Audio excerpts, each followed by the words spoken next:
এইবার আসেন গোপালগঞ্জের আলোচনায়। কেন গোপালগঞ্জে যাওয়াটা জরুরি, দখল নেওয়াটা জরুরি? আসেন এই বিষয়টা আলাপ করে বুঝি। 1971 সালে 16 ডিসেম্বর বাংলাদেশ স্বাধীন হয়। এটা আমাদের বিজয় দিবস। আমরা জানি যে ওই দিন আমরা পরাজিত করতে পারি, পাকিস্তানি বাহিনী আত্মসমর্পণ করে। 1971 সালে বাংলাদেশে পাকিস্তানি ভাবাদর্শের পরাজয় হয়েছে। তারপরে বাংলাদেশে পাকিস্তানি ভাবাদর্শে পলিটিক্স করা গেছে, যায়নি। বাংলাদেশকে মাইনাই পলিটিক্স করতে হয়েছে, এটাই নর্মাল। ওই সময় পাকিস্তানবাদী ছিল জামাত, এখনকার বাংলাদেশে পলিটিক্স করে, কিন্তু তারে বাংলাদেশ মাইনাই পলিটিক্স করতে হয় এবং পাকিস্তানি ভাবাদর্শকে ডিনাই করেই।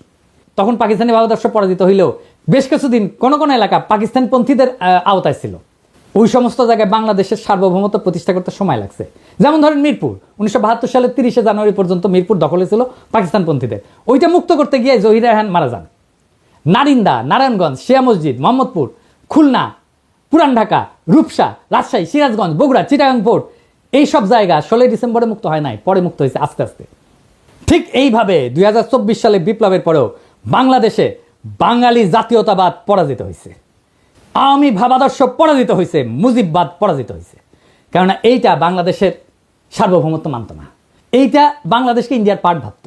দেশের মানুষের বিক্ষোভের তোরে ইন্ডিয়ান আর্মিরা ডাকতেও তাদের আটকায় নাই, পাইকারি খুন করছে, দেশের জনগণের বিপক্ষে যুদ্ধ ঘোষণা করছে, তারা নিজেদের বাংলাদেশি মনে করা জনগণদের উপরে গুলি চালাইছে, সবাইকে বাঙালি হইতে বাধ্য করতে চাইছে। তাই ওইটা ফ্যাসিস্ট একটা রেজিম ছিল। তাই বাঙালি জাতীয়তাবাদ এবং মুজিববাদ, বাকশাল, আওয়ামী লীগ বাংলাদেশ আর পলিটিক্স করতে পারবে না, তারা বাংলাদেশি মানে না। কিন্তু 71-এর মিরপুরের মতোই 24-এও গোপালগঞ্জে এখনো বাঙালি জাতীয়তাবাদ, মুজিববাদ পরাজিত হয়নি। সেজন্য হাসনাত আব্দুল্লাহর গোপালগঞ্জে দাঁড়ায় মুজিববাদ মুর্দাবাদ, এটা খুবই প্রতীকী একটা কাজ হয়েছে।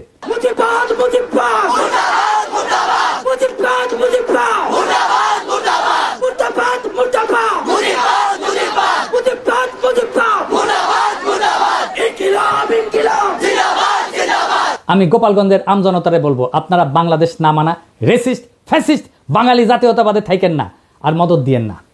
সারেন্ডার করতে বাধ্য করেন অ্যান্টি বাংলাদেশ বাঙালি জাতীয়তাবাদী এবং মুজিববাদীদেরকে। পরাজয় মাইনে নিতে বলেন, মাইনে নিয়ে বাংলাদেশের মেইন স্ট্রিমে জয়েন করতে বলেন মেহরবানি করিয়া।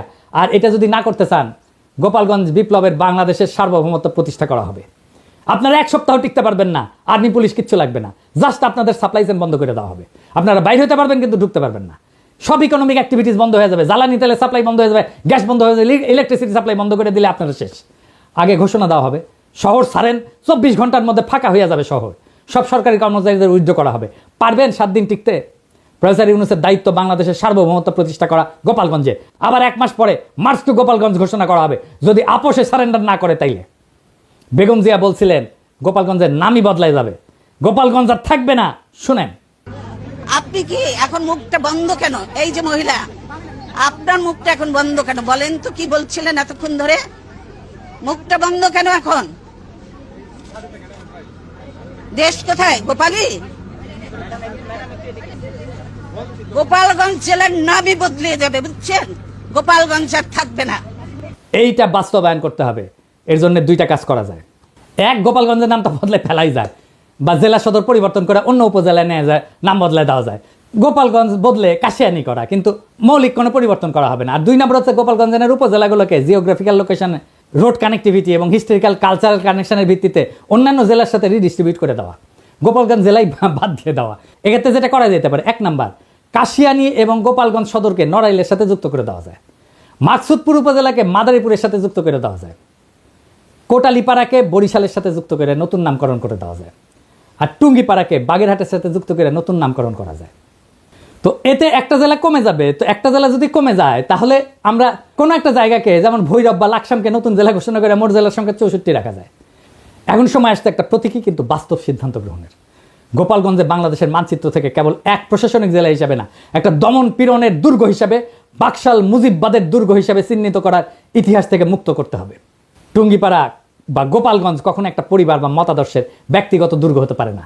এটা বাংলাদেশ নামের জাতির অংশ। এই জাতির মালিক জনগণ, কোনো পরিবার না। 1972 সালে যেমন মিরপুর জমাট পাকিস্তানি জাতীয়তাবাদ ঘুরায় দিছিল, জনতার বিজয়, সে তেমনি 2025 সালে গোপালগঞ্জে ভাঙতে হবে সেই বাঙালি জাতীয়তাবাদ, মুজিববাদের ছত্রবেশী ফ্যাসিবাদের দুর্গ।